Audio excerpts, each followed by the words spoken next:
Episode 8। Anika को check करने के बाद डॉक्टर जैसे ही उसके रूम से बाहर आया। कैसी है अब अनिका? अंकिता पूछी। अभी तो सब ठीक है, लेकिन मुझे लगता है कोई बातें तो है जो उसे बार बार परेशान कर रहा है, जिसके कारण अनिका की तबीयत खराब हो जाती है। वैसे आप तो उसकी माँ है, क्या आपने कभी उससे पूछा कि प्रॉब्लम क्या है? अंकिता गहरी सांस लेते हुए बोली, आजकल के बच्चे अपने पेरेंट्स को सबसे बड़ा दुश्मन समझते हैं। उन्हें लगता है उनके पेरेंट्स उन्हें समझ ही नहीं रहे। और रही बात अनिका की, तो उसकी प्रॉब्लम तब मुझे समझ में आएगी जब वो मुझसे बात करेगी। मुझे नहीं पता आप दोनों के बीच कैसा रिश्ता है, लेकिन बस एक बात करना चाहता हूँ। इतनी कम उम्र में इस तरह से अटैक आना अच्छी बात नहीं है। अभी अनिका की पूरी जिंदगी पर ही है, और ये चिंता वाली बात है। तो फिर आप कुछ कीजिए, बस मेरी अनिका को ठीक कर दीजिए। कितना भी पैसा लगे, जहां से भी डॉक्टर को बुलाना पड़े बुलाइए, जो मेडिसिन देना पड़े या जो भी करना पड़े कीजिए। बस मेरी बेटी को ठीक कर दीजिए। मैडम, यदि इसकी कोई दवाई होती तो मैं कब का दे दिया होता। वैसे भी हर बीमारी का इलाज दवाई नहीं होती डॉक्टर। मैंने पहले भी आपसे पहले कहा था, अब भी कह रहा हूँ, अनिका को कुछ दिनों के लिए कहीं और भेज दीजिए। क्या पता जगह चेंज होने से कुछ फायदा हो जाए और वो ठीक हो जाए। आप तो जानते हैं ये मेरी इकलौती संतान है, बहुत मुश्किल है खुद से अनिका को दूर करना।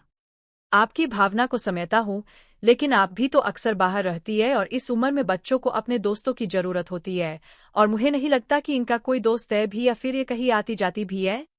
अंकिता धीरे से अपना सिर ना में हिलाई। इसलिए कह रहा हूँ, उन्हें कुछ दिन के लिए कहीं और रहने के लिए भेजिए, या फिर अनिका को आप पढ़ने के लिए हॉस्टल क्यों नहीं भेज देती? अपने उम्र के बच्चों के साथ रहकर शायद ठीक हो। हॉस्टल? विक्रम चौंकेते हुए पूछा। विक्रम, हॉस्टल? अनिका को हॉस्टल भेजने का डिसीजन ले चुकी हूँ, हो सकता है वो वहां जाकर बिल्कुल ठीक हो जाए। अपने ही आंखों के सामने उसे इस तरह मैं नहीं देख सकती। क्या पता डॉक्टर की बात सही हो जाए और वो फिर से मुस्कुराने लगे। अंकिता के चेहरे पर चमक आ गया। अनिका के हॉस्टल जाने के नाम से विक्रम तिलमिला उठा। लेकिन डार्लिंग, उसे आदत नहीं है ना घर से दूर रहने की, और तुम ही सोचो वो अनजानों के बीच कैसे रह पाएगी। वैसे भी वो कितनी नाजुक है, ऊपर से तुम्हारी तरह इतनी खूबसूरत। तुम्हें नहीं लगता उसे आए दिन लड़के परेशान करेंगे? शायद तुम ठीक कह रहे हो, अंकिता सोचते हुए बोली। अपनी चाल कामयाब होते देखकर विक्रम मन ही मन खुश हो गया। उसे अनिका का मासूम सा चेहरा याद आने लगा। लेकिन विक्रम, अमन भी यही कहता है। डॉट अमन? विक्रम चौंकते हुए बोला, तुम्हें कब से उसकी बातों से फर्क पड़ने लगा? मुझे नहीं पड़ता, लेकिन अनिका उसकी भी बेटी है, और मैं चाहकर भी इस बात को हुखला नहीं सकती। अब तक मैंने अनिका से सच छुपाया। अनिका को लगता है अमन को उसकी कोई परवाह नहीं, लेकिन यदि सच्चाई उसके सामने आ गई तो बहुत मुश्किल हो जाएगा उसको संभालना। Doubt doubt doubt doubt. इसलिए अमन जैसा चाहता है मुझे वैसा ही करना पड़ेगा। तो तुम अनिका को हॉस्टल भेजोगी? विक्रम अपने गुस्से को कंट्रोल करते हुए बोला। हाँ, शायद यही सही होगा। अमन उसके एडमिशन के लिए एप्लीकेशन डाला था, कल मेल आया है, उसका एडमिशन कंफर्म हो गया है।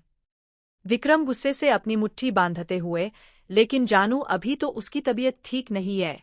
और विक्रम, तुम कितना ख्याल रखते हो अनिका का, और एक वो है जो तुमसे सीधे मुंह बात नहीं करती। सॉरी विक्रम। विक्रम के कंधे पर सर रखते हुए। बच्ची है, नाराज मत होना उससे, मुझे बिल्कुल बुरा नहीं लगता उसका कुछ भी कहना। विक्रम, तुम नहीं तो क्या करते? अभी तो मैं हूं ना मेरी जान। विक्रम झूठ का मुस्कुराता हुआ अंकिता को अपने सीने से लगा लिया, लेकिन उसका दिल अंदर ही अंदर गुस्से से जल रहा था। वाह, क्या हुआ विवान? दिव्य, यहाँ आओ और सामने देखो। दिव्य खिड़की से बाहर देखते हुए, ये तो गर्ल्स हॉस्टल है। विराज, तुम तो बहुत लकी हो यार, खिड़की खोलते ही गर्ल्स हॉस्टल का बालकनी। विराज बेड पर लेटते हुए। उससे मुझे क्या? मुझे क्या से क्या मतलब? यार सोच जरा, उठते ही जब तू अपने रूम का खिड़की खोलेगा तो कोई न कोई अपने बालकनी में खड़ी दिखेगी। यार मुझे तो ये सोचकर ही गुदगुदी हो रही है। अच्छा सच में? दिव्य और विराज एक दूसरे की तरफ देखकर मुस्कुराए और बेड से कूदते हुए विवान को पकड़कर गुदगुदी करने लगे। विवान हंसते हुए लोटपोट होते हुए, बस बस यार, मजाक कर रहा था। वैसे भी जानता हूँ हमारे विराज को इसकी जरूरत नहीं पैगी। बस कल सुबह होने तक की देरी है, क्यों वीर? राइट गो। दिव्य हंसते हुए बोला। क्योंकि विराज पीछे घूमने नहीं पीठे घुमाने में विश्वास करता है, यही ना कहना चाहता होगा हमसे। विवान विराज को घूरते हुए बोला। विराज मुस्कुराते हुए अपना सर हिलाया, तेरा कुछ नहीं हो सकता। दिव्य बेड से उठते हुए, चलो ये सब मस्ती हम बाद में करेंगे, कल से क्लास स्टार्ट हो जाएगा, इसलिए सबसे पहले हम अपना रूम सेट कर लेते हैं, क्योंकि उसके बाद हमें कैंपस देखने भी तो जाना है। हम चलो फिर। विवान और दिव्य अपने अपने रूम में चले गए। दोनों के जाते ही विराज भी अपना सूटकेस बेड पर रखते हुए खोला। उसकी नज़र सबसे पहले अपनी फैमिली फोटो पर गई। उसे देखते ही उसके चेहरे पर हल्की स्माइल आ गई। वो प्यार से फोटो को देखते हुए सूटकेस से निकालकर अपने बेड के साइड टेबल पर रख लिया। वो फोटो को देखते हुए नंदिनी को कॉल लगाया। मम्मा, वीर। विराज की आवाज सुनकर नंदिनी का गला भर आया। मम्मा, आप रो रही है? विराज नाराज होते हुए बोला, यदि आप रो रही है तो फिर ठीक है, मैं वापस आ रहा हूँ, मुझे नहीं पढ़ना। नहीं बेटा, ये तो बस यूं ही। नंदिनी अपनी आंखें साफ करते हुए, और सब कैसा है वहाँ? विराज उठकर खिड़की से बाहर देखते हुए बोला, मम्मा सब बहुत अच्छा है। उसकी नज़र अपने सामने वाले बालकनी पर गया, जो बंद था। शायद अभी तक वो रूम किसी को अलॉट नहीं हुआ था। विवान और दिव्य कहाँ है? विराज वापस से अपना ध्यान नंदिनी के ऊपर करते हुए बोला, वो सब अपने रूम में है। कुछ देर बाद हम कैंपस देखते हुए फार्म हाउस जाएंगे। वैसे दादू और डैडी कहाँ है? कुछ लोग आए हुए हैं, दोनों उन्हीं के साथ है। बात करनी है? करनी तो थी, लेकिन अभी रहने दीजिए, मैं वापस रात को कॉल करूंगा, उसी वक्त उनसे बात कर लूंगा। अभी सामान अनपैक कर लो। ठीक है वीर, अपना ख्याल रखना अच्छे से, और मम्मा आप भी। फिर मुस्कुराते हुए, वैसे जानता हूँ आप खुद का ख्याल रखे ना रखे डैडी यार, तो फिर मुझे चिंता करने की कोई जरूरत नहीं है। नंदिनी के ओंठों पर मुस्कान फैल गई। ओके मम्मा, मैं रात को फोन करूंगा। बाय मम्मा। बाय बेटा, टेक केयर। कवि सर, ये रहा डिटेल वीरभद्र जी का। राजीव फाइल टेबल पर रखते हुए बोला। इस फाइल के मुताबिक वो सब सिडनी में है और करीब 20 साल से वहां रह रहे हैं। उनके परिवार से कोई भी इस बीच इंडिया नहीं आया है, लेकिन पता चला है कि वीरभद्र जी की तबीयत काफी खराब है और वो अभी हॉस्पिटल में एडमिट है। यदि वो हॉस्पिटल में एडमिट है तो फिर इन सब के पीछे उनका हाथ होना थोड़ा मुश्किल लग रहा है, केशव ने कहा। तो फिर कौन हो सकता है इस सब के पीछे? कबीर परेशान होते हुए बोला। वही तो पता करना है मिस्टर कार्तिक, क्या इस बीच कुछ भी ऐसा हुआ को अजीब हो? राजीव की बातें सुनकर कार्तिक याद करते हुए बोला, मुझे एक बात बहुत अजीब लगी थी सचदेवा की। और वो बात क्या थी? जब भी हम मिले, उसके कान में एक ब्लूटूथ लगा होता था। एक दिन हमारी मीटिंग थी और जब मैं मीटिंग रूम में आया तो वो किसी से कुछ डील को लेकर बात कर रहा था। उसका चेहरे से लग रहा था कि वो कुछ परेशान है। मैंने पूछा भी, लेकिन तो वो तान गया। क्या आपने कुछ सुना था? थोड़ा बहुत, वो किसी बच्चे के बारे में बात कर रहा था। राजीव चौंकते हुए, बच्चा? किसका बच्चा? उसकी तो कोई फैमिली भी नहीं थी। पता नहीं, लेकिन वो बोला रहा था अभी वो बहुत छोना है। राजीव अपने सिर पर हाथ फेरते हुए, हर दिन कुछ न कुछ नया भाग जुड़ते जा रहा है। कोई नहीं, हम भी तह तक पहुंच कर ही रहेंगे। अच्छा मिस्टर दीक्षित, अब मुझे चलना होगा, जैसे जो होगा हम आपको इन्फॉर्म करते रहेंगे। कार्तिक राजीव से हाथ मिलाते हुए बोला। ओके राजीव। ओके कवि सर, कहते हुए राजीव दीक्षित मिशन से निकल गया। वैसे सच में काफी खूबसूरत जगह है, दिव्य बैठते हुए बोला।